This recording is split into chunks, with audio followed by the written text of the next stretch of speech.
Hey friends, I had a thought maybe like a week ago. This sort of image came through, and then last night, Katie and I watched Everything Everywhere All at Once, the new movie. Pretty awesome. Definitely worth checking out. I had no idea what I only knew the roughest of outlines of this film, but it's basically about a character who travels through the multiverse, travels into parallel universes, and it's amazing. It's super fun. The way it tied into my kind of nugget of an impression was I had this sensation at some point, which then surfaced as a conscious thought, and it basically was like this little voice in my head saying, don't turn your life into a consolation prize. And what it came out of was a sense that there's this very common thing that I think we do as human beings, which is to project a future that we assume we are traveling towards, or that we aspire to travel towards. We imagine another world, another life, in which things are as we want them to be. And I've talked about this any number of times on this post. I've heard spiritual teachers call it the promise of perfection, and which of course is never fulfilled. It's the promise of perfection in a kind of mirage, but you never arrive there. When you arrive there, the mirage is gone, and guess what's still here? Your own life, your same life. And there's a way in which, if we let that pattern, that string of projections go on for too long / forever, because I can totally see it's entirely possible to do that for an entire lifetime. If we let that happen, then when we look back on our actual life, what it feels like is a continual falling short, a continual, whatever happens that's good in our life is kind of like a consolation prize. It's like, well, we didn't get what we wanted. We're not really where we want to be. We're not who we want to be. But this is my life. There's a kind of meh about who we actually are, which is insane in any moment that we are truly present to who we are. It's insane. When I can see my life through the lens of this present moment and the universe's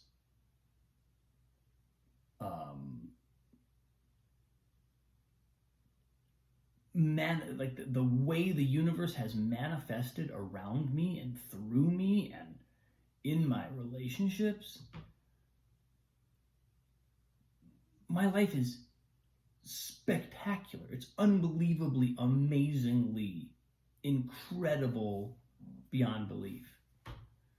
And it's such a subtle thing to recognize that the difference between feeling that way and feeling like my life is this consolation prize is it's entirely in my perspective. It's entirely in how I'm viewing this moment, what position I'm adopting as a vantage point onto life. Because if the position I'm adopting is the habits and the ingrained thought patterns that tell me not enoughness, not good enoughness, want moreness, projecting images and fantasies of how much greater it's going to be, then of course what I'm going to see here, right now, is inadequacy. I'm going to see not there yet, not enough, not there yet. A kind of halfway house between our essence and our real life. Our real life is still out there somewhere. We just need a couple more weeks or a couple more months or a couple more days, and then we're going to get to our real life. And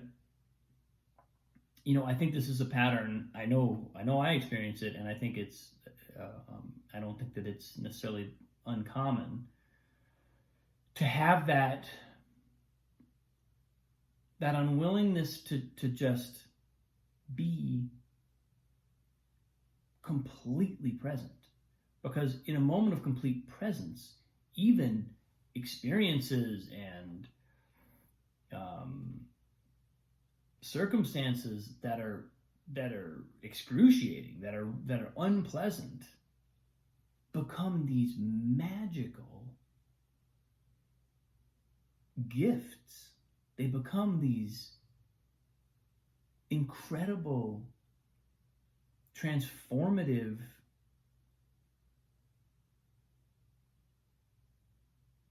opportunities. And then once we're living there,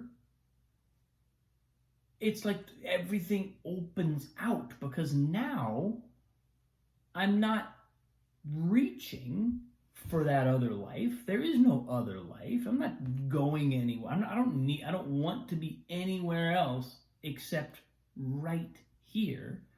And from that place of the only place I'd ever want to be is right here, manifestation becomes infinitely easier. Now I can create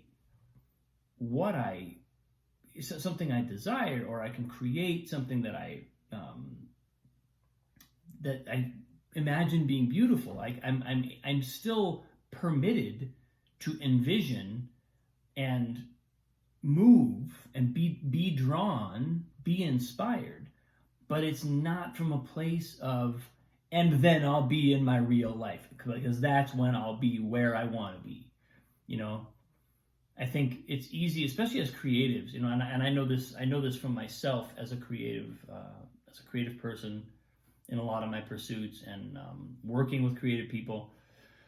There's a way in which we kind of feel like we're always one step away from that feeling of inspiration, or that feeling of accomplishment, or doing that next, getting to that place where this project or that project or this opportunity or whatever it is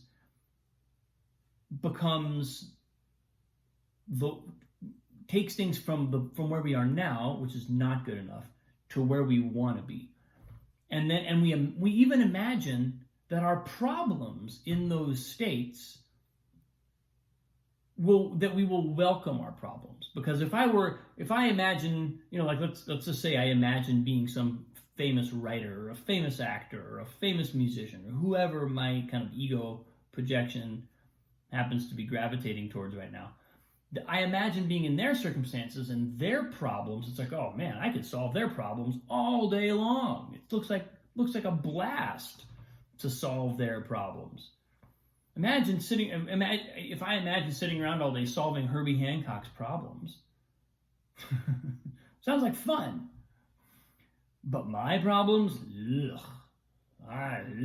that's don't now. Come on, let me at least let me graduate to some other level, some other place, some other life.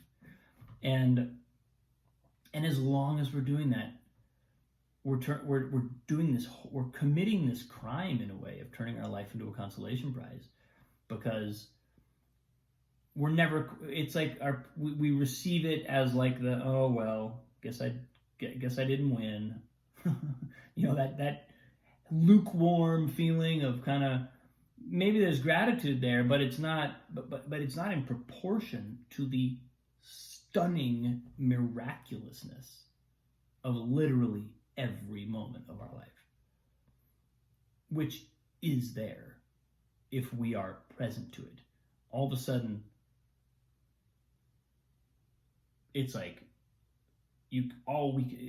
from that place, we don't need to try to feel grateful anymore, because there's this, it's so blatantly obvious how abundant the universe is and how much we are a beneficiary of this incredible kind of divine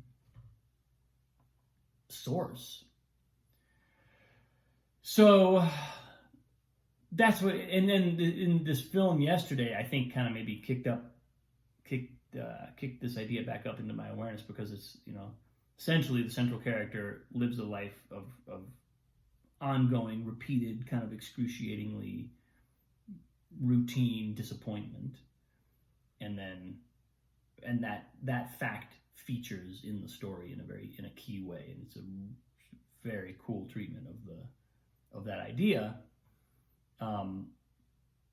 But my own kind of impulse of don't turn your life into a consolation prize really just came from recognizing that state of hoping that there's a somewhere out there, somewhere over the rainbow, tomorrow. Can you tell I'm listening? Can you tell I'm a musical theater geek?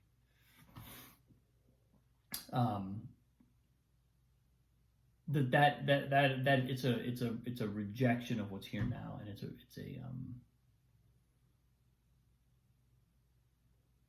shame. It's a shame, because we're turning something truly spectacular and magnificent and mind-blowingly abundant and incredible into consolation prize. It's like we've been blinded.